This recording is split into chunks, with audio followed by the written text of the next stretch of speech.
আসসালামু আলাইকুম বন্ধুরা, ওয়েলকাম টু মাই চ্যানেল। বন্ধুরা, আজ তোমাদের জন্য আমি কচু রান্নার রেসিপি নিয়ে এসেছি। তোমরা দেখতে পাচ্ছ রান্নাটা কত ভালো হয়েছে। আর এটা থাকলে ভাতের সাথে কিন্তু আর কিছুই লাগবে না, অনেক মজা করে ভাতটা খেতে পারবে।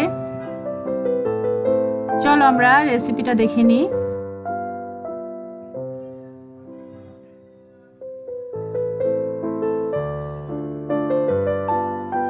আমি এখানে কড়াইটা চুলায় বসিয়ে দিয়েছি আর আগুনটা মিডিয়াম হিটে রেখেছি। সয়াবিন অয়েল দিয়ে দিলাম, তোমরা চাইলে অন্য কোনো তেল ইউজ করতে পারো, যে যেটা সবসময় খেতে পছন্দ করো। আর দিয়ে দিচ্ছি পেঁয়াজ এবং কাঁচামরিচ, এটাও তোমরা তোমাদের পছন্দ মতো দিও, একটু কম বা বেশি, যে যেভাবে খেতে পছন্দ করো। একটু ভালো করে নেড়ে দিব।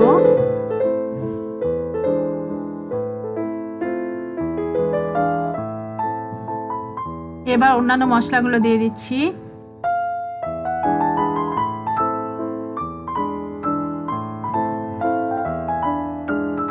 প্রথমে আমি দিয়ে দিচ্ছি হলুদ,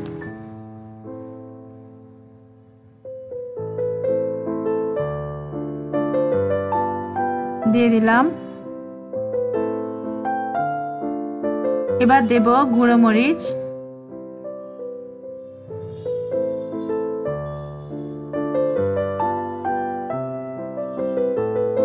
এক চা চামচ গুঁড়ো মরিচ দিয়ে দিলাম। একটু ভালো করে নেড়েচেড়ে মিশিয়ে নিব।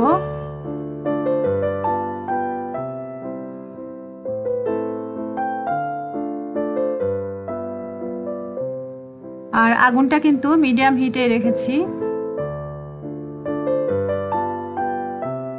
লবণটা দিয়ে দিলাম।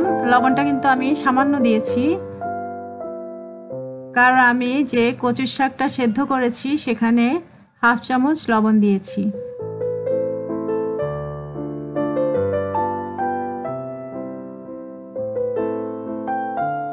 এবার আমি চিংড়ি দিয়ে দিলাম, এগুলো আমি ছোট ছোট করে কেটে নিয়েছি।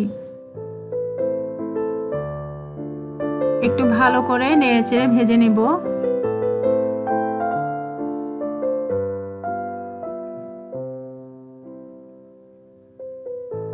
এবার রসুন দিয়ে দিচ্ছি। রসুন আমি এক চামচ উঁচু করে, অর্থাৎ 1.5 চা চামচ দিয়েছি। তবে এই কচুটা কিন্তু গলা ধরে কম, এজন্য একটু কমই দিয়েছি। কোনো কোনো কচুতে হয়তো অনেক বেশি গলা ধরে। এটা হচ্ছে পানি কচু বলে এটাকে। সামান্য তেজপাতা দিয়ে দিলাম। আবারও একটু নেড়েচেড়ে নিলাম।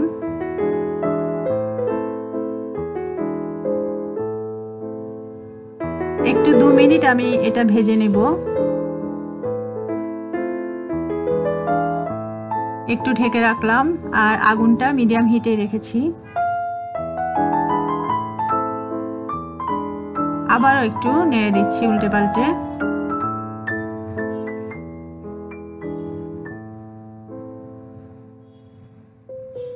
এবার আমি সেদ্ধ করা কচুটা দিয়ে দিলাম।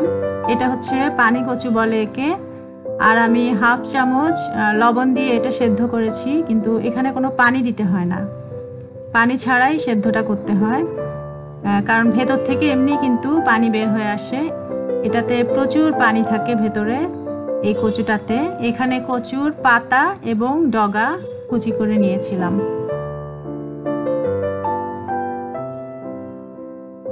এখন আমি ভালো করে উল্টে পাল্টে এটা সেদ্ধ করব।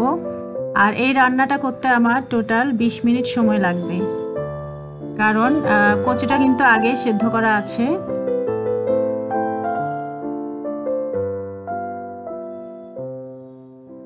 এটা কিন্তু সেদ্ধ করে কোনো পানি ফেলতে হয় না, সেদ্ধ করে যে পানিটা থাকে সেটা সহই আমি এখানে দিয়ে দিয়েছি।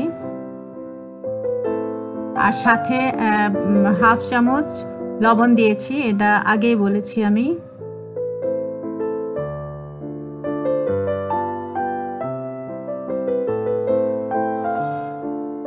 আবারও একটু নেড়েচেড়ে দিচ্ছি। প্রায় হয়ে এসছে কচুটা।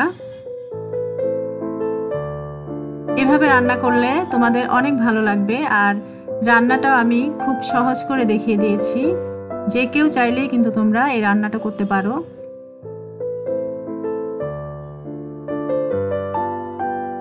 বাজারে এই ধরনের বিভিন্ন ধরনের কচু পাওয়া যায়, তবে আমি এটা কিন্তু গ্রাম থেকে আনিয়েছি।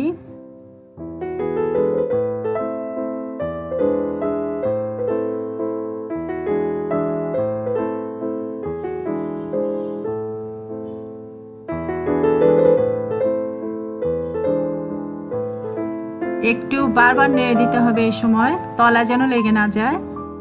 আর তেলটা প্রথমে পুরোপুরি টেনে যায়, পরে কিন্তু আস্তে আস্তে ছেড়ে যাবে।